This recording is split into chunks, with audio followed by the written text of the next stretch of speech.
Parfois, dans l'histoire, les mesures les plus nobles et les plus exemplaires servent aussi à justifier les mesures les plus ignobles.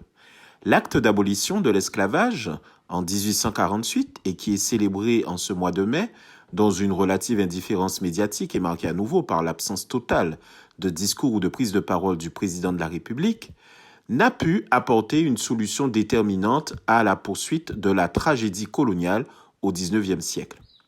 En effet, après 1848, il fallut d'abord mettre en place une compensation financière au bénéfice des colons. Cela contribua certainement à sceller la domination économique, mais aussi sur les mentalités de cette minorité dans les colonies françaises. Ainsi, au terme de la loi du 30 avril 1849, les propriétaires d'esclaves bénéficièrent d'une rente de 6 millions à 5%, soit un capital nominal de 120 millions. Ils recevaient en outre, pour pouvoir compenser cette perte des esclaves, la somme de 6 millions avec prélèvement de 1/8 dans les territoires où les établissements de crédit leur venaient en aide. Les esclaves, eux, demeuraient sans indemnisation, sans terre, ni autres biens immobiliers.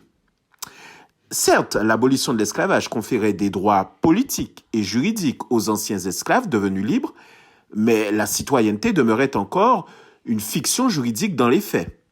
Par ailleurs, en 1852, des décrets organisèrent l'importation massive aux Antilles de personnes libres d'Afrique, mais venant d'Inde, d'Asie, pour travailler dans des conditions très proches de celles des esclaves dans les plantations.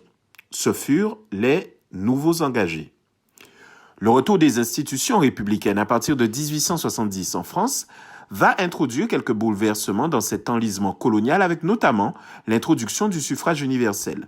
Les citoyens antillais pouvaient alors enfin choisir librement leurs députés, conseillers généraux et surtout municipaux.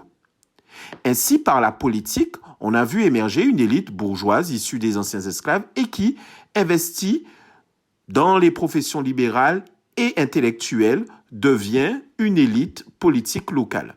Elle va alors reprendre le combat contre les discriminations et les abus coloniaux en s'arc-boutant sur les principes et la devise républicaine liberté, égalité, fraternité.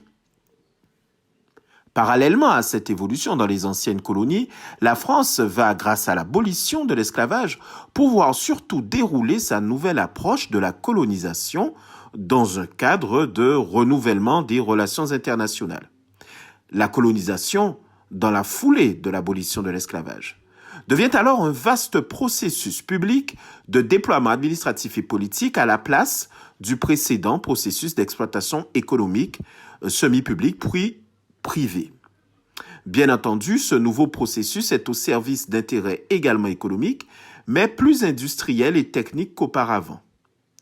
Les idées de progrès universel, diffusées à partir de l'abolition de l'esclavage, vont contribuer indéniablement à la seconde vague d'expansion coloniale européenne.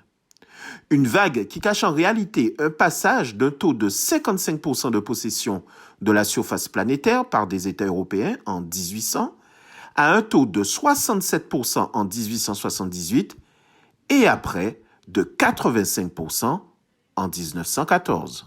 Dès lors, puisque la mémoire de l'esclavage et celle de la colonisation sont liées, et que ces deux phénomènes procèdent de la même volonté d'aliénation et de domination, il pourrait s'avérer utile d'inclure dans les commémorations de la fin de l'esclavage colonial des perspectives de lecture plus éthiques, morales et transparentes de l'ensemble de son rôle dans l'histoire.